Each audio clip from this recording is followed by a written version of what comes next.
Yo acepto que yo tengo serios problemas de apego.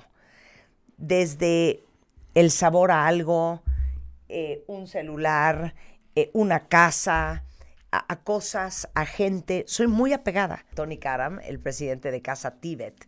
Desde la perspectiva de la tradición budista, el apego opera como una de las causas primarias de nuestro dolor, sufrimiento y aflictividad recurrente.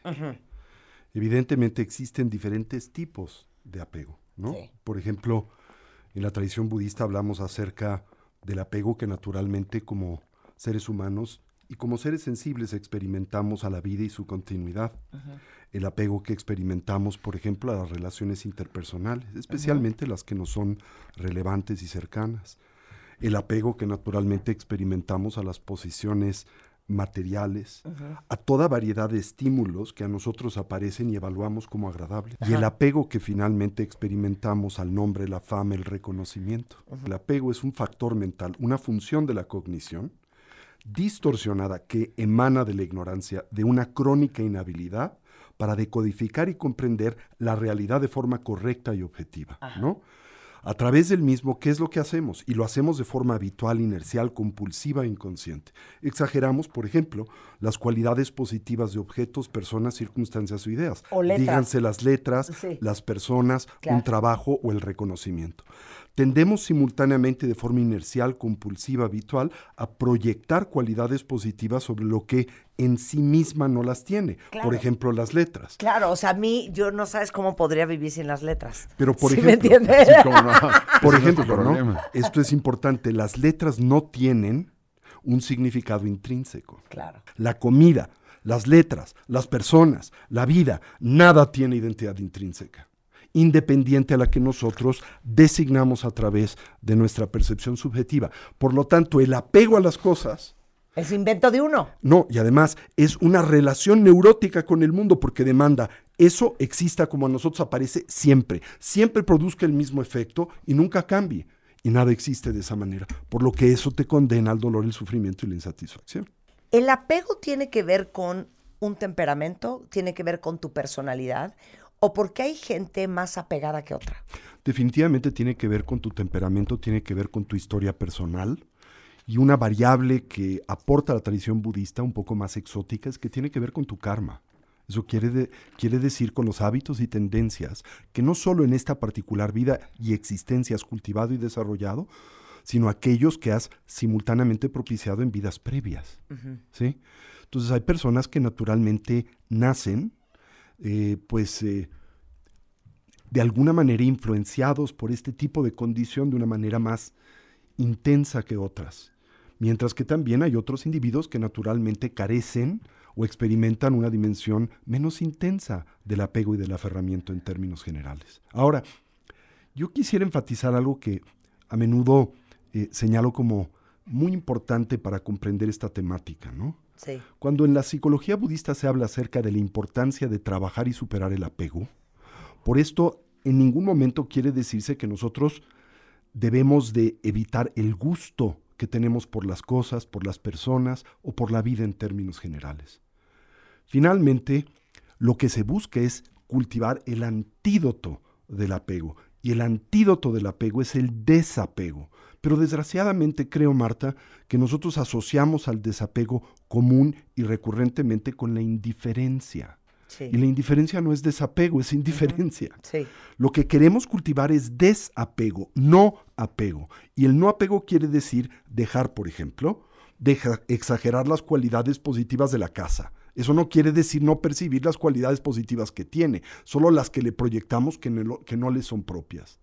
Dejar de demandar que la casa me aporte bienestar genuino cuando el tipo de bienestar que la casa me puede aportar es siempre temporal y relativo. Y en especial, suspender la proyección de permanencia que comúnmente proyecto sobre de la casa, porque la casa no existe de esa manera, como no existe de forma permanente ningún fenómeno.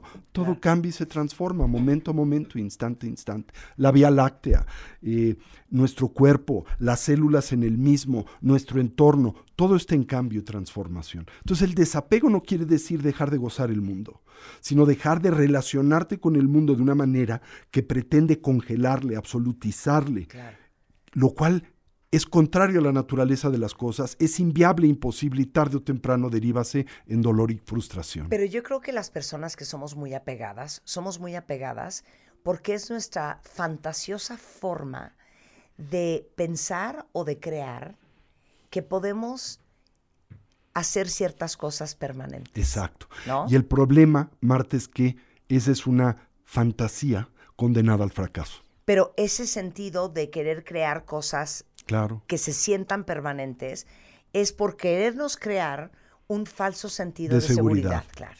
Así es. Ahí está.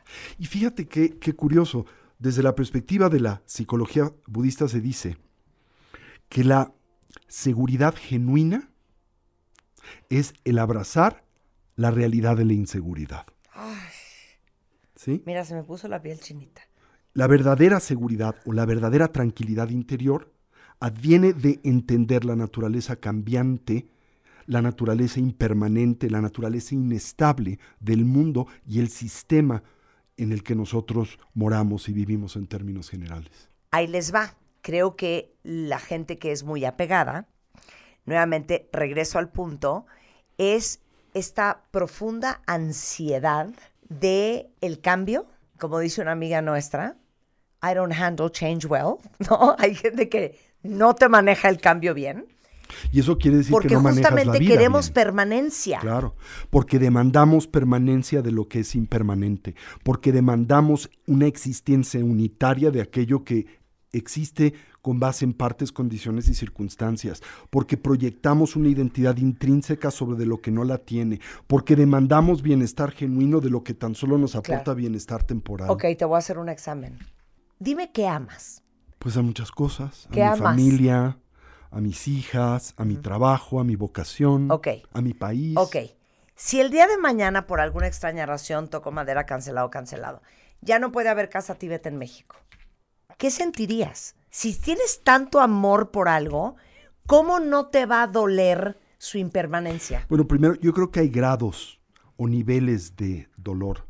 Unos que son sanos y naturales y otros que no lo son y por lo tanto se presentan en nuestras vidas o se hacen presentes de forma neurótica, ¿no?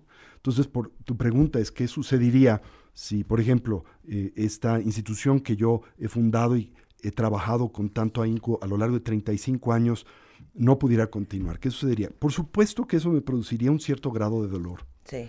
Pero he trabajado a lo largo de muchos años para que ese dolor sea manejable y no se convierta en una fuente de aflictividad profunda y estructural en mi vida.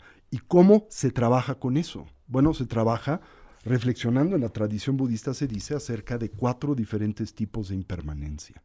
Ahora, cuando hablamos de trabajar sobre estos diferentes tipos de impermanencia, por ello también queremos decir meditar y reflexionar recurrentemente sobre de ellos. De hecho, el término meditación en el contexto de la tradición budista, por ejemplo, en la lengua tibetana, la palabra que se utiliza para meditar es el término gom. Y el término gom en la lengua tibetana quiere decir familiarizarse con algo, ¿verdad? Sí. Eso quiere decir meditar en buena medida, especialmente este tipo de meditación analítica implica el familiarizarte, acostumbrarte a algo. Y en este contexto, acostumbrarte ¿a qué? A los sellos y características de la realidad. Esto es, las cualidades que son propias de la manera en que las cosas son, no como aparecen, no como deseamos que sean. Claro. Eso es irrelevante finalmente para la realidad. Sí. ¿Cómo es que son? Y una cualidad primaria de la manera en que las cosas son es que son impermanentes, claro. Es que son cambiantes, es que mutan y se transforman momento a momento. Y te tienes que recordar constantemente esto. La impermanencia de la vida, porque todo lo que nace muere. La impermanencia de las relaciones interpersonales, porque todo lo que se une se separa. La impermanencia de las posesiones materiales y estímulos agradables, porque todo lo que se acumula se pierde. Y la impermanencia del nombre, la fama y el reconocimiento, porque todo aquello que se encumbra acaba, pues, descendiendo. Cuando nosotros somos presa de esta aflicción mental y emocional... Sí, es una aflicción, es una aflicción, 100%. Aflige. Claro, Eso quiere decir, te produce sufrimiento, te produce ansiedad, te produce dolor, ¿verdad? Entonces, cuando somos presa del apego, curiosamente, esa emoción perturbada te impide gozar aquello a lo que estás apegado, porque estás siempre angustiado de perderlo, o porque sientes de alguna manera inestabilidad ante la confrontación de su transformación y cambio en términos generales, ¿no? Por ejemplo, claro, en tu casa estamos reparando la habitación de mis hijas porque tuvimos una filtración de agua que nos levantó toda la duela de madera y durante meses la hemos estado levantando y poniendo, ¿verdad? Y al hacer la reparación de la habitación de mis hijas, tuvimos que sacar absolutamente todos los muebles y con ello miles y miles de chunches que han acumulado a lo largo de años, ¿no? Uh-huh. Y mi encomienda era, ahora que tuvimos que limpiar el cuarto de las niñas, ¿por qué no limpiamos todo lo que no es de utilidad, simplificamos nuestras vidas y volvemos a instalarle su cuarto? Bueno, imposible porque las niñas han peleado hasta el más último de los papeles que tienen guardados. 100%. Y de todo lo que teníamos que tirar, hemos podido tirar 10%. A ver, el otro día tenía esta conversación yo con una de mis hijas que lleva 9 años viviendo fuera. Así es. Tiene 28 años y entonces platicaba de cómo en Estados Unidos, por ejemplo, o a lo mejor muchos de ustedes, te fuiste de casa de tus papás y tus papás agarraron tu cuarto. Y tiran toda la basura. Y lo convirtieron casi en el cuarto de tele o en el closet de tu mamá.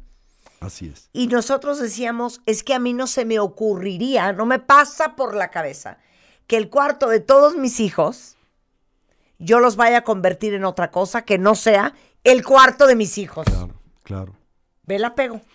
Y es una condición fantasiosa porque no van a volver a vivir ahí, y porque todo lo que tienes ahí acumulado ya no tiene valor, ¿verdad? No tiene uso, no tiene empleo. Pero para mí, o sea, yo conecto con el niño interior de mis niños, yo pienso, claro, es que ese cuarto es un sentido de seguridad. Es parte de su hogar y eso lo trae uno en el alma.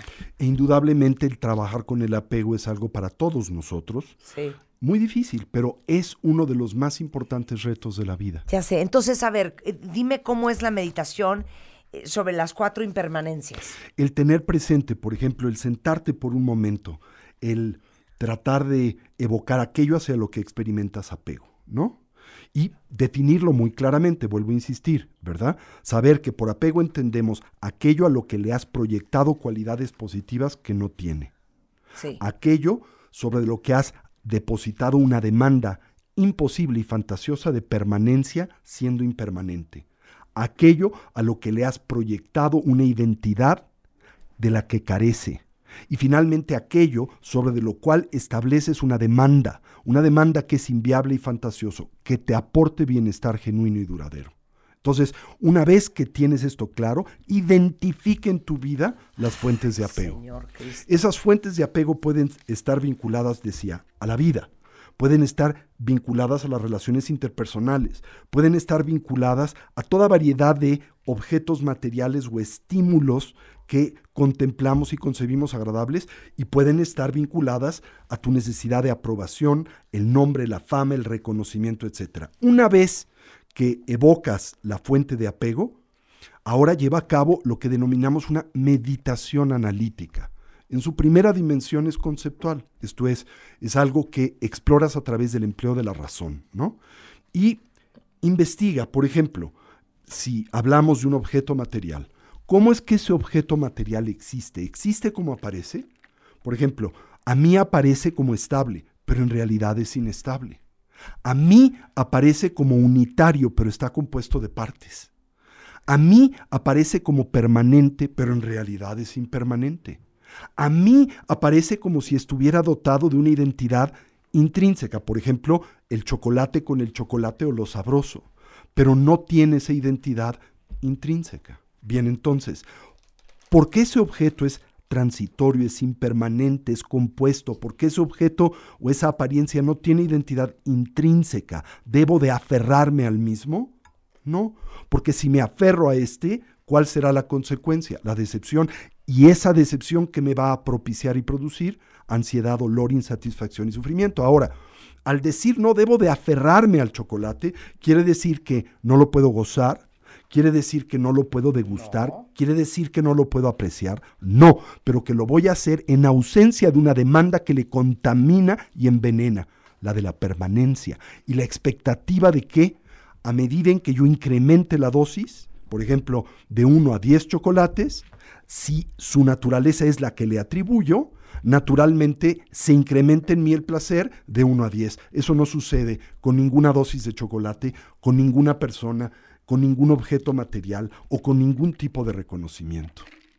Así que medito sobre de esto y después de que he hecho este muy simple análisis, suelto ese análisis conceptual, lo suelto, ya no sigo analizando, simplemente descanso en la conclusión, trato de empaparme de la misma, de entender la naturaleza transitoria de todas las cosas y por lo tanto y simultáneamente ¿qué? Gozarlas ahora, sin la expectativa de que me continúen produciendo o aportando placer en el futuro, teniéndolas presente ahora, sin la expectativa de que existan el día de mañana. Por eso se dice que debemos de hacer un gran esfuerzo por disfrutar ahora, por ejemplo, a las personas que queremos, decirles que las amamos, decirles lo que por ellas sentimos, aprovechar la vida, hacer aquello que para nosotros es importante. ¿Por qué? Porque todo es efímero, porque todo cambia, porque nada es para siempre. Y el apego inhibe, imposibilita la capacidad de estar atentos y presentes. Y así todos estamos siempre buscando en lo extraordinario lo placentero. Claro. Y un gran descubrimiento de la psicología budista es el descubrimiento de la magia de lo ordinario. Claro. ¿Sí? Las cosas simples de la vida que te hacen y te deberían de hacer felices.